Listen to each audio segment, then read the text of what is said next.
রাসূল তো এতিমদের সর্দার। পৃথিবীর কোন এতিম যেন বলতে না পারে নবীজি আমার ব্যাপারে কি বলবেন, আমি তো এতিম মানুষ, আর তিনি আমার ব্যাপারে কিভাবে আমার দরদ বুঝবেন। নবীজিকে আল্লাহ পাক কেমন এতিম বানালেন, সমস্ত দুনিয়ার এতিমদের সর্দার বানালেন। মায়ের পেটে যখন তিনি ছিলেন 6 মাসের সময় মায়ের পেটে থাকাকালীন বাপের এতিম হয়ে গেলেন।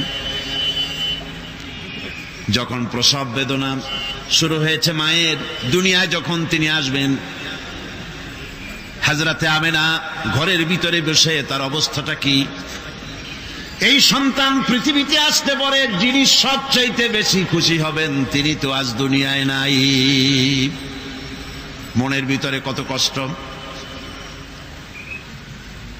আল্লাহ রাব্বুল আলামিন তার হাবিবকে দুনিয়া আনলেন।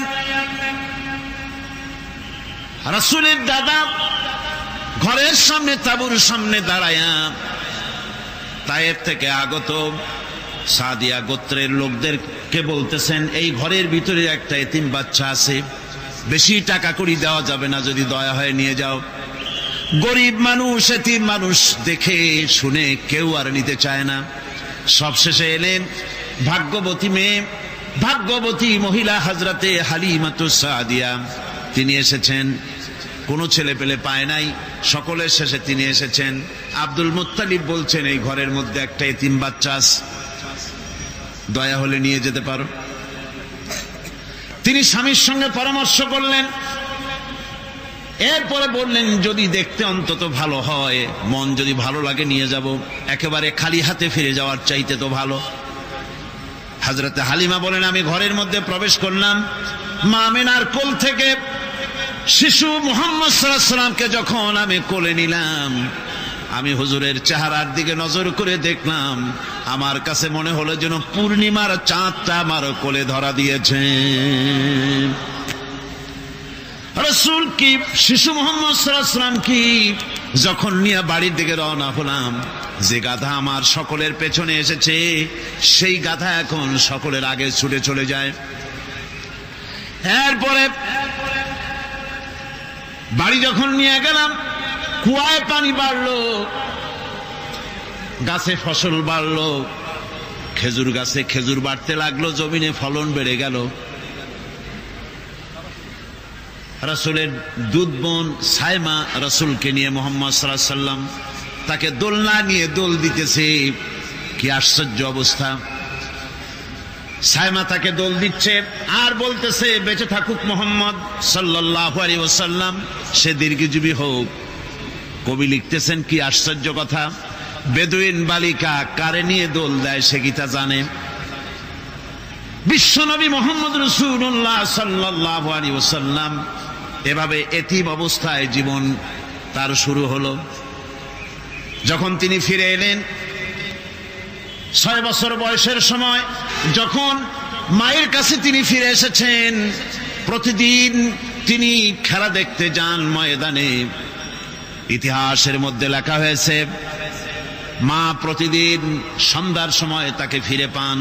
আজকে সন্ধ্যা হয়ে গেছে, শিশু মুহাম্মদ সাল্লাল্লাহু আলাইহি ওয়াসাল্লাম বাড়ি ফেরেন না। কারণ কি, কেন বাড়ি ফেরে না?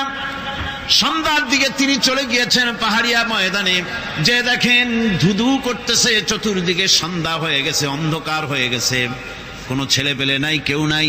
পাহাড়ের পাদদেশে বসে শিশু মুহাম্মদ সাল্লাল্লাহু আলাইহি ওয়াসাল্লাম কাঁদতেছেন। মা প্রশ্ন করলেন, বাবারে সন্ধ্যা উত্তীর্ণ হয়ে গেল, কেন একা একা বসে বসে কাঁদো? তিনি বলছেন, মাজি আজ কদিন খেলা দেখতে আসলাম ময়দানে, প্রতিদিন দেখি যখন সন্ধ্যা হয়ে যায় মুরব্বী শ্রেণীর কিছু লোক আসে, ছেলেকে নাম ধরে ডাক দেয়, ছেলেরা দৌড়ে তার বাবার কাছে চলে যায়, আর বাবা ছেলেকে কোলে নিয়ে মুখে চুমা দিয়ে বাড়ির দিকে নিয়ে যায়। আমি আজ কদিন পর্যন্ত এই ময়দানে এলাম, কোনদিন সন্ধ্যা বেলায় তো কেউ এসে আমাকে মুহাম্মদ বলে একটা ডাক দিল না।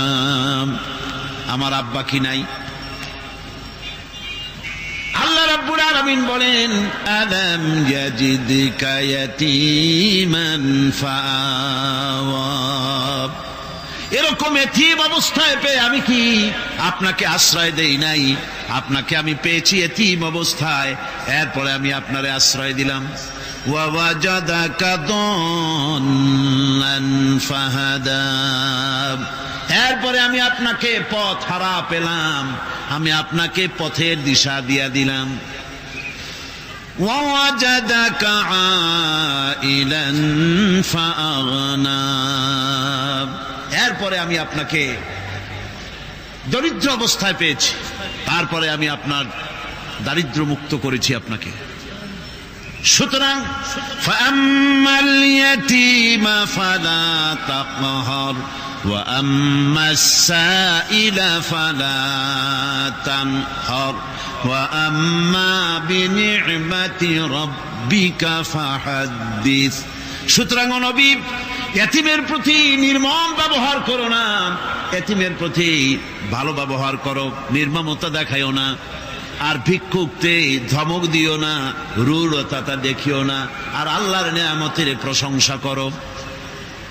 বহুত মানুষ আছে এতিমরে গলায় ধাক্কা দেয়। মানুষ যখন ভিক্ষা নিতে আসে, গরিব মানুষ ভিক্ষা চাইতে আসছে, ওই মেয়ে আত্মহত্যা জানো, দোয়া কুনুত জানো, বাড়ি যেয়ে কাজ করবা, এই সব আজে বাজে কথা বলিয়া ভিক্ষা দেয় না। সাইলকে ধমক দিতে রাসূল করিম সাল্লাল্লাহু আলাইহি ওয়াসাল্লাম নিষেধ করেছেন, সাইলকে ধমক দিও না। গাড়িতে বসে যাচ্ছেন সাহেব, ট্রাফিক মোড়ে যখন সিগন্যাল জ্বলল, গাড়িগুলি দাঁড়ায় গেল, ফকির এসেছে, হাত নাই পাও নাই, বুড়া মানুষ, একটা পয়সা বার করে না। আবার এই মানুষটি ওই ফকিরকে ধমক দিয়া বার করে দিল। এরপরে এই লোকটি যখন কোন মাজারের কাছে পৌঁছে গেল, 500 টাকার কড় করে নোটটা ফেলে দিল। বলেন টাকা দরকার কার? মরা মানুষের না জিন্দা মানুষের? কার দরকার? যার টাকা দরকার ছিল তারে দেওয়া হলো না, যার দরকার নাই তারে দেওয়া হলো। এরপরে লোকটা না খেয়ে যখন মারা গেল, পথের ফকির, রাস্তার ফকির, না খেয়ে মারা গেছে। এরপরে তার কাফনের কাপড় নাই, লোকটাকে রাস্তার উপরে শোয়া একটা ছেঁড়া কাপড় দিয়ে ঢেকে রেখেছে। বড় লোকেরা, সাহেবরা তখন গাড়ি দাঁড় করে আর 5টা টাকা 2টা টাকা করে তার লাশের উপরে মারতেছে। এটা মানবতার এর চাইতে লাঞ্ছনা, মানবতার জন্য এর চাইতে গঞ্জনা আর কিছুই হতে পারে না। মানবতার প্রতি লাঞ্ছনা, এর থেকে আর দুর্গতি কি হতে পারে? বেঁচে থাকার সময় 1টা টাকা আপনি দিলেন না, মরে যাওয়ার পর বিদায় হয়েছে বালাই, এখন দেওয়া শুরু করেছে। আমার বন্ধুগণ, এজন্য এতিমের প্রতি দরদ করার জন্য আল্লাহ পাক কোরআনের ভিতরে পরিষ্কার বলেছেন। রাসূল করিম সাল্লাল্লাহু আলাইহি ওয়াসাল্লাম নিজে এতিম ছিলেন, আর এতিমের প্রতি তার এত দরদ ছিল, একবার তিনি ঈদের দিকে নামাজ পড়ার জন্য যাচ্ছেন। প্রতিমধ্যে দেখেন একটা বাচ্চা ছেলে কাঁদতেছে। এই রাস্তায় কত মানুষ গেল, কেউ দাঁড়ালো না থমকে, বাচ্চার ক্রন্দন কাউকে থামাইতে পারল না। কিন্তু বিশ্ব নবী, দয়ার নবী রাহমাতুল লিল আলামিন বাচ্চার কান্না দেখে পাও বাড়াতে পারলেন না। নবীজি দাঁড়ায় গেলেন, জিজ্ঞেস করেন, ও বাচ্চা, ঈদের দিনে কাঁদো কেন? ঈদের দিনে তো কাঁদতে নাই। বাচ্চা বলে, তোমার কাছে বলবো না, আমি সেই সকালবেলা থেকে বসে আছি, আমি যদি মক্কার আব্দুল্লাহর পুত্র মুহাম্মদ রাসূলুল্লাহ সাল্লাল্লাহু আলাইহি সাল্লামকে পাই, মনের দুঃখ তার কাছে বলবো। বিশ্ব নবী জমিনের উপরে বসে পড়লেন, বাচ্চারে কোলের উপরে উঠায় বলেন, বাচ্চা বলো কি তোমার দুঃখ? তুমি যার জন্য বসেছো আমি তো সেই এতিম নবী, কি বলতে চাও? বাচ্চা বলতেছেন, ইয়া রাসূলুল্লাহ, আমার বাবা মারা গেছে সেই ছোট্টবেলায়, একেবারেই তখন মায়ের পেট থেকে আমি আসার পর বাপ মরে গেল, আমার মা আর একজনের সঙ্গে বিয়ে বসেছে, সেই পুরুষটি আমারে দেখতে পারে না, আমার মা যদি আমারে কোলে করে এসে সহ্য করতে পারে না, আমারে চুমা খাইলে সহ্য করতে পারে না, আমারে খাবার দিলে মা মার খায়। আজ ঈদের দিনে রাতে আমার মা আমাকে বলল, বাবারে তোমার কপাল খারাপ, তোমার বাবা মারা গেছে, তোমাকে সাহায্য করার কেউ নাই, আমি তোমার যত্ন করতে পারলাম না, কোলে নিয়ে সুমাও দিতে পারি না, আমার এমনই কপাল খারাপ। সুতরাং এতিমের দরদ এতিম ছাড়া আর কেউ বুঝবে না। তুমি আজ চলে যাও, ওই রাস্তায়, ঈদের রাস্তায় দাঁড়ায় থাকো, মাঠের রাস্তার পাশে, বিশ্বনবীর কাছে তোমার দুঃখ বলো, এতিমের দুঃখ তিনি বুঝবেন। আমি মায়ের কথা মতো এই জায়গায় এতক্ষণ বসে আছি, হুজুর আপনি দয়া করে, আমার কথা তো আপনার কাছে বললাম, আমার মনের এই দুঃখ। নবীজি বাচ্চার কথা শুনতেছিলেন, চোখ দিয়া পানি পড়তেছিল, বাচ্চাকে বুকের সঙ্গে জড়িয়ে ধরে নবীজি বলেন, ও এতিম, মুহাম্মদ সাল্লাল্লাহু আলাইহি ওয়াসাল্লাম যদি তোমার পিতা হন আর হযরতে আয়েশা যদি তোমার মা হয়ে যায়, বলো তোমার মনের দুঃখ মেটে নাকি? ছেলে ডুকরে কেঁদে উঠলো আর বলল, ইয়া রাসূলুল্লাহ, হে আপনি যদি আমার পিতা হন আর আয়েশা যদি আমার মা হয়ে যায়, এর থেকে বড় সৌভাগ্যের আমার তো আর কিছুই নাই। নবীজি এতিমকে বাড়ি নিয়ে গিয়ে হযরতে আয়েশার হাতে তুলে দিয়ে বললেন, আয়েশা রে, পবিত্র ঈদের দিনে আল্লাহ রাব্বুল আলামিন তোমার জন্য একটা উপহার পাঠিয়েছেন, এটা যত্ন করো। এতিমের প্রতি দরদ রাখার জন্য আল্লাহ রাব্বুল আলামিন বলেছেন, এতিম, মিসকিন, বিধবা, অসহায় লোক, তাদের প্রতি যাতে করে মুসলিম সমাজ লক্ষ্য রাখে, সেজন্য আল্লাহ পাক নির্দেশ করেছেন। বুখারী এবং মুসলিম শরীফের হাদিসে এসেছে, আস-সাই আলাল আরমালাত ওয়াল মিসকিন কাস-সাই ফি সাবিলিল্লাহ।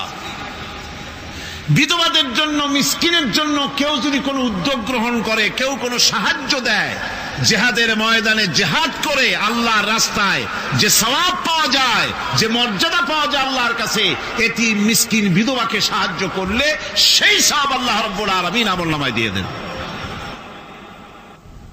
আমাদের প্রিয় নবী এতিম মিসকিনদের খুবই ভালোবাসতেন তার নিজের চাকর হযরত যায়েদ ও আনাস রাদিয়াল্লাহু তাআলা আনহুকে। সে সম্পর্কে এখন আলোচনা করা হচ্ছে। তার চরিত্রই প্রমাণ করে নবীদেরকে বায়নাত দেওয়া হয়েছে, এমন চরিত্র, আচার আচরণ দেওয়া হয়েছে যাতে করে লোকেরা অভিভূত হয়ে যায়, আকৃষ্ট হয়ে যায়। হযরতে যায়েদ, তিনি তো কৃতদাস ছিলেন, হারায় গেলেন বাপ মা থেকে, আর এরপরে কুদরত তারে মুহাম্মদ সাল্লাল্লাহু আলাইহি ওয়াসাল্লামের ঘরে উঠায় দিল। তিনি তখন আল্লাহর নবী, তখন নবুয়তের দায়িত্ব পান নাই। যায়েদের পিতার কাছে খবর হয়ে গেল, যায়েদ আছে রাসূলের বাড়িতে, মুহাম্মদ সাল্লাল্লাহু আলাইহি ওয়াসাল্লামের বাড়ি মক্কায়। তারা এসে হুজুরের সঙ্গে দেখা করে বললেন, মুহাম্মদ সাল্লাল্লাহু আলাইহি ওয়াসাল্লাম, জানতে পেরেছি আপনার কাছেই আমাদের ছেলে যায়েদ আছে, মেহেরবানি করে তাকে আমাদেরকে ফিরায় দেন। হুজুর বলেন, যায়েদ যদি তোমাদেরকে চিনতে পারে আর যদি যেতে চায়, আমার পক্ষ থেকে কোনো আপত্তি নাই, অবশ্যই যাবে। তবে যায়েদ যদি যেতে না চায়, আমি এমন লোক নই যে কেউ আমার কাছে থাকতে চাইলে আমি জোর করে তাকে ঠেলেও দিতে পারি না, আমি তেমন লোক নই। পিতা বললেন, আপনি অবশ্যই যুক্তিপূর্ণ কথা বলেছেন। হযরতে যায়েদ কানা হলো। হুজুর বললেন, তুমি কি চেনো এদের? কি? যায়েদ বললেন, চিনি, ইনি আমার বাবা, উনি আমার চাচা। যায়েদের পিতা বলেন, বাবারে বাড়ি চলো, তোমার মা কেঁদে কেঁদে হয়রান, চলো বাড়ি যাই, বাড়ির যা কিছু আছে সব তোমাকে ফিরিয়ে দেওয়া হবে। হযরতে যায়েদ বলতেছেন, পিতা বাড়িতে যা আছি তাই শুদ্ধ, তামাম দুনিয়াটা যদি আমারে দেওয়া হয়, এই লোকটির কাছে থেকে যে ব্যবহার পেয়েছি, আমি এই লোকের কদম ছেড়ে যেতে পারি না। তার চরিত্রই প্রমাণ করে তিনি নবী, কি ব্যবহারটা পেয়েছেন। হযরত আনাস রাদিয়াল্লাহু তাআলা আনহু ছোট মানুষ, 8 বছর বয়সের সময় হুজুরের খাদেম হয়ে হুজুরের বাড়িতে আসছেন। আচ্ছা, 8 বছর বয়সের কিশোর ভুল তো করতেই পারে, গরম পানি চাইলে ঠান্ডা পানি এনে দেবে, স্যান্ডেল চাইলে জুতো আনবে, বিছানা বিছাইতে বললে উঠাই দেবে, এটা স্বাভাবিক। কিশোর মানুষ, ছোট মানুষ। এবার শুনুন, বাইয়ানাত কারে বলে? নবীদের বাইয়ানাত আল্লাহ যে দিয়েছেন সেটা কি জিনিস? সেটা হলো উন্নত মানের চরিত্র, তার ব্যবহার, ওঠা বসা যা দেখলে মানুষ বুঝতে পারে তিনি আল্লাহর নবী। হযরতে আনাসের মুখে শুনুন, হযরতে আনাস রাদিয়াল্লাহু তাআলা আনহু বলেন, একাধিক ক্রমে টানা 10টি বছর রাসূলের খেদমতের ভিতরে নিয়োজিত ছিলাম। 10টি বছরের ভিতরে একটা দিনের জন্য নবীজি আমাকে ধমক দিয়ে কথা বলেন নাই। এটা ধমক দিলেন না আমারে, এটা করছো কেন, এটা করো নাই কেন? সুবহানাল্লাহ বিহামদিহি। গোটা পৃথিবীর সমস্ত মুমিন মুসলমানদের, পুরুষ আর নারীদের জীবন, কলিজা, রক্ত রাসূলের কদম মুবারক উৎসর্গ হয়ে যায়। মহান রব্বুল আলামিনের কাছে তার হাবিব রাসূলুল্লাহ সাল্লাল্লাহু আলাইহি ওয়াসাল্লামের ছিল বিশেষ মর্যাদা। আসুন আমরা সে সম্পর্কে আলোচনা শুনি। আমার ভাইরা, রাসূল পাক সাল্লাল্লাহু আলাইহি ওয়াসাল্লাম আল্লাহর নবী এমন এক মহান সত্তা ছিলেন যে তিনি দোয়া আল্লাহর দরবারে হাত উঁচু করতে দেরি আছে, কিন্তু দোয়া কবুল হতে দেরি নাই। হিজরত করে মদিনায় এসেছেন, নামাজ পড়তে দিল চায়, কাবা শরীফের দিকে ফিরে যদি নামাজ পড়তে পারতাম দিলটা বড় ভালো লাগতো, কিন্তু হাত উঁচু করে মোনাজাত করতেছেন না, আল্লাহর কাছে বলতেওছেন না যে আল্লাহ তুমি আমার কিবলাটা বাইতুল মুকাদ্দাস থেকে ফিরাইয়া মক্কা শরীফে বাইতুল্লাহর দিকে ফিরাই দাও, মুখেও বলতেছেন না, মনেও না, শুধু আকাশের দিকে বারবার তাকাচ্ছেন, মোনাজাত করেন নাই।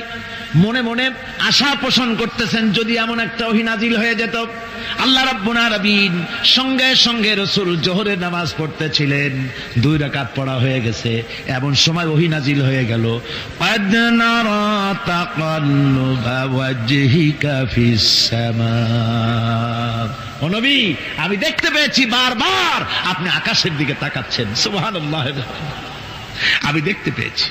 ফালানুওয়াল্লিয়ান্নাকা কিবলাতান তারদাহা ফাওয়াল্লি ওয়াজহাকা শাতরাল মাসজিদিল হারাম। আর দেরি নাই, আপনার মনের আশা পুরা হয়ে গেছে, এক্ষুনি আপনার কিবলা পরিবর্তন করুন। হুজুর 2 রাকাত পড়েছিলেন বাইতুল মাকদাসের দিকে ফিরে, বাকি 2 রাকাত তিনি মক্কা শরীফের কাবা শরীফের দিকে ফিরলেন। আজও পর্যন্ত সেই মসজিদ আছে, সাক্ষ্য দিচ্ছে নবীর কথা কিভাবে মঞ্জুর হয়। মসজিদে কিবলাতাইন মদিনা মুনাওয়ারায় সে মসজিদ আজও আছে।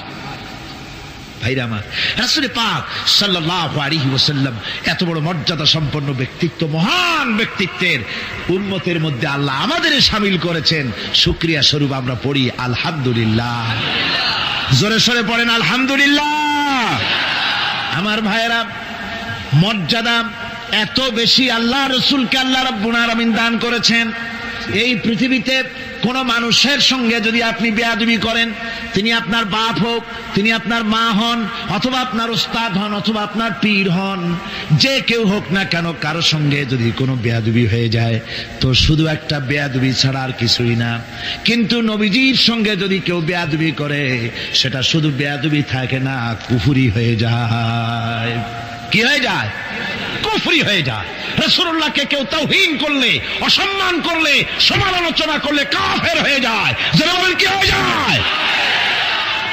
কত বড় মর্যাদা!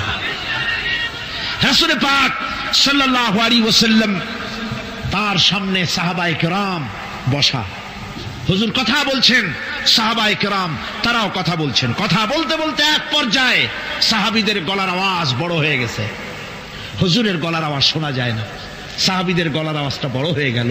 আল্লাহ রাব্বুল আলামিন এতটুকু বরদাস্ত করলেন, আমার নবীর গলার আওয়াজের চাইতে তোমাদের আওয়াজ বড় হলো কেন? সঙ্গে সঙ্গে ওহী নাজিল হয়ে গেল। আল্লাহ রাব্বুল আলামিন বলেন, ইয়া আইয়ুহাল্লাযীনা আমানু লা তারফাউ আসওয়াতাকুম ফাওকা সাওতিন নবী। ও বিশ্বাসীরা, খবরদার, তোমরা যারা ঈমান এনেছো শোনো, তোমাদের গলার আওয়াজ যেন আমার নবীর গলার আওয়াজের চাইতে বড় না হয়ে যায়। যদি তা হয়, আনতাহবাতা আমালুকুম, জীবনের সমস্ত ভালো কাজগুলি আমি আল্লাহ বরবাদ করে দেব। আজ পর্যন্ত এই আয়াতে কারিমা রাসূল পাক সাল্লাল্লাহু আলাইহি ওয়াসাল্লামের রওজায়ে আতহারের সামনে সবুজ সাইনবোর্ডের উপরে সোনার অক্ষর দিয়ে এই আয়াতে কারিমা লেখা রয়েছে সুবহানাল্লাহ। সর্বকালের, সর্বযুগের সর্বশ্রেষ্ঠ মহামানব, সর্বশ্রেষ্ঠ বিশ্বনবী, আল্লাহর পরে যার মর্যাদা, তিনি হচ্ছেন মুহাম্মদ রাসূলুল্লাহ সাল্লাল্লাহু আলাইহি ওয়াসাল্লাম। রাসূলুল্লাহ সাল্লাল্লাহু আলাইহি ওয়াসাল্লামের প্রতি মহান আল্লাহর ভালোবাসার অন্যতম নিদর্শন হচ্ছে মেরাজ। এর মাধ্যমে আল্লাহ রাব্বুল আলামিন তার বন্ধুকে নিজের সান্নিধ্যে নিয়েছিলেন। এখন আমরা শুনব সেই মেরাজের কাহিনী। দুলির ধরা থেকে রাসূলকে আরশে আজিমে নিয়ে যাওয়া হবে। বোরাক এলো। বোরাক হচ্ছে বারকুন থেকে উৎপত্তি। এর অর্থ হচ্ছে বিজলি, বৈদ্যুতিক গতি সম্পন্ন, ঘোড়ার চাইতে ছোট, খচ্চরের চাইতে বড়, এই জাতীয় একটা প্রাণীর মতো হযরতে জিবরাইল নিয়ে আসলেন। আমাদের দেশে কারো কারো বাড়িতে আয়নায় বাঁধানো থাকে এই ছবিটা। ঘোড়া আছে, দুইটা ডানা আছে, মাথাটা মেয়ে লোকের মতো, চুলগুলো ঝুলে পড়ছে, নিচে লেখা আছে হাজা বুরাকুন নবী সাল্লাল্লাহু আলাইহি ওয়াসাল্লাম। আন্দাজে কোথায় পাইছে আল্লাহ জানে, মিথ্যে কথা, বাজে কথা। আল্লাহ এরকম একটা মেয়ে লোক মার্কা ঘোড়া পাঠাইছিল হুজুরকে নেওয়ার জন্য, এটা কথা হইল। রাসূলকে মক্কা থেকে, উম্মে বাবে উম্মে হানি থেকে হুজুরকে বের করে নিয়ে যাওয়া হলো বাইতুল মাকদাসে। সমস্ত পয়গম্বর, দুনিয়া আল্লাহ যাদের পাঠিয়েছিলেন সমস্ত রূহ উপস্থিত ছিল সেখানে। রাসূল করিম সাল্লাল্লাহু আলাইহি ওয়াসাল্লাম এখান থেকে মেরাজ করলেন। এতটুকু ছিল ইসরা। কোরআনে কারীম বলছে, আজকের কারি সাহেব যেখান থেকে তেলাওয়াত করেছিলেন, সুবহানাল্লাযী আসরা বিআবদিহি লাইলাম মিনাল মাসজিদিল হারামি ইলাল মাসজিদিল আকসা। সুবহানাল্লাযী, সমস্ত দুর্বলতা, অক্ষমতা থেকে মুক্ত সেই সত্তা যিনি তার বান্দাকে ইসরা করিয়েছেন, মেরাজ করিয়েছেন। সুবহানাল্লাহ। সমস্ত দুর্বলতা, অক্ষমতা থেকে মুক্ত তিনি পার করে নিয়ে গিয়েছেন।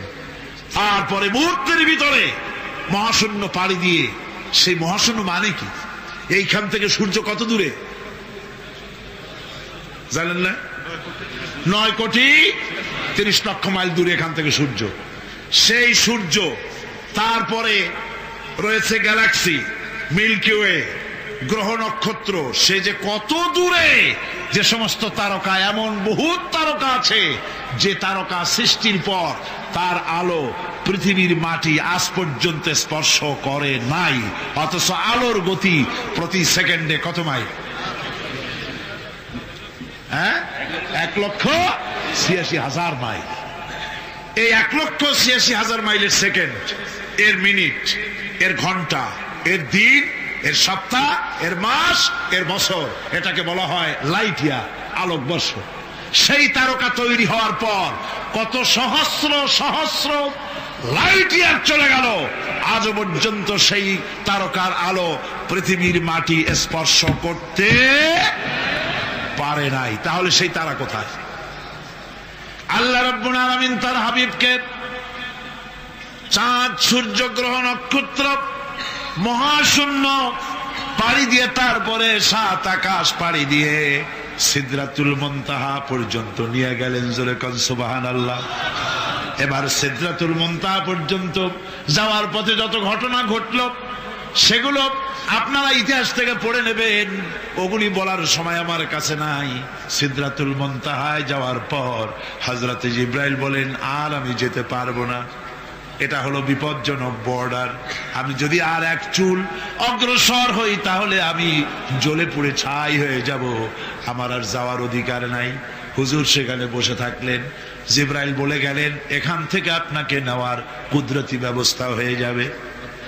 রাসূল দুনিয়ায় ফিরে এসে হযরতে বেলালকে ডেকে বলেছিলেন, বেলাল গো, এমন কি আমল তুমি করো আমারে শোনাও। হযরতে বেলাল বলেন, হুজুর আমার আমল তো সব আপনি জানেন। কয় না, কি করো শোনাও। বেলাল বলেন, হুজুর খাস আমলের মধ্যে এতটুকু আছে যে আমি কখনো বিনা উজুতে থাকি না, যখন উজু চলে যায় উজু করি আর উজুর ইহতিমামের জন্য 2 রাকাত নফল নামাজ পড়ি। হুজুর বলেন, বেলাল তুমি এই আমল ছাড়বা না, কারণ সিদরাতুল মুনতাহায় হযরত জিবরাইল আমারে যখন ছেড়ে চলে গেলেন আমার একা একা বড় ভয় লাগতে লাগলো। তখন আমার মনে হচ্ছিল তুমি যেন আমার চতুর্দিকে হাঁটতেছো। আমার ভাইরা, রফরফ নামক বিছানা চলে এলো। কুদরতি এই বিছানায় চড়ে নবীজি আল্লাহ রাব্বুল আলামিনের দরবারে আরশে আজিমে পৌঁছে গেলেন। জোরে বলেন সুবহানাল্লাহ, জোরে বলেন সুবহানাল্লাহ। যেখানে পৃথিবীর কোন মানুষের যাওয়া সম্ভব নয়, গোটা পৃথিবীর মানুষের মর্যাদা আল্লাহ পাক বাড়ায় দিলেন। আরশে আজিমে হুজুরকে নিয়ে গেলেন। তারপরে তিনি কথাবার্তা হুজুরের সাথে কি বললেন, সেই কথাগুলি নিয়ে আমাদের দেশে কথা হলো এই যে হুজুরকে নিয়ে আল্লাহ 5 ওয়াক্ত নামাজ দিছিলেন তো 50 ওয়াক্ত। মুসা আলাইহিস সালামের সাথে দেখা না হইলে তো কাম সারছিল, আমাদের আর উপায় ছিল না। আরে ভাই, শুধু নামাজ দেওয়াই যদি উদ্দেশ্য হবে তাহলে রোজার মতো তো আল্লাহ দুনিয়ায় বসে দিতে পারতেন কিনা, হজের মতো জাকাতের মতো পারতেন কিনা। শুধু নামাজের জন্য নয়, আল্লাহ পাকের কায়নাত দেখাবার জন্য আল্লাহ পাক তাকে নিয়েছিলেন। বেহেশত দেখাইছেন, দোজখ দেখাইছেন, ভালো কাজ করলে কিরকম শান্তি হবে, খারাপ কাজ করলে কিরকম শাস্তি হবে চোখে দেখাই দিয়েছেন মুহাম্মদ রাসূলুল্লাহ সাল্লাল্লাহু আলাইহি ওয়াসাল্লামকে। মেরাজ থেকে ফিরে এলেন, ঘরে এসে দেখেন উজুর পানি, উজু করে যে গেছিলেন উজুর পানি তখনও গড়াচ্ছে। যে দরজা দিয়ে বেরিয়েছিলেন দরজাটা ধাক্কায় তখনও কাঁপতেছে। যে বিছানায় শোয়া ছিলেন সে বিছানায় মানুষ শুয়ে থাকলে যেমন উষ্ণ থাকে সেরকমের উষ্ণ ভাব তখনও আছে। কেমনে হলো মাথায় ঢুকবে না। সুবহানাল্লাহ কোন ঢুকবে, জোরে কোন সুবহানাল্লাহ। এটার ব্যাপারে কোন বিজ্ঞান দর্শন যুক্তির প্রয়োজন নাই। প্রয়োজন শুধু এতটুকু, আল্লাহ তার হাবিবরে নেবেন, কত দ্রুত নিবেন, কত দ্রুত পাঠাবেন এটা তিনিই ভালো জানেন, আমাদের কোনো জানার কথা না। ঠিক কিনা কর? তবে দৃষ্টান্ত যদি চান তাহলে আমি দৃষ্টান্তটা এভাবে দিতে পারি, বুঝাবার জন্য একটা দৃষ্টান্ত দিতে পারি। সেটা হলো এই, ধরেন বাংলাদেশে কোনো প্রেসিডেন্ট আসবে, পৃথিবীর যে কোনো দেশের এক প্রেসিডেন্ট আসবে। এটা আসার যখন খবর হয়ে যাবে তখন পত্র পত্রিকায় রুট বলে দেওয়া হয়, এই রুটে রাষ্ট্রীয় মেহমান রাষ্ট্রীয় অতিথি ভবনে আসবেন, এই রাস্তা দিয়ে সাধারণ ট্রাফিক চলাচল বন্ধ থাকবে। এয়ারপোর্ট থেকে নিয়ে রাষ্ট্রীয় অতিথি ভবন পর্যন্ত মেহমান না আসা পর্যন্ত সমস্ত ট্রাফিক চলাচল বন্ধ। মেহমান পৌঁছে যাবে, তারপরে আবার স্বাভাবিক ট্রাফিক চলবে। এটা জানেন কিনা? এইটা যদি পৃথিবীর সামান্য সলিমদ্দি কসিমদ্দি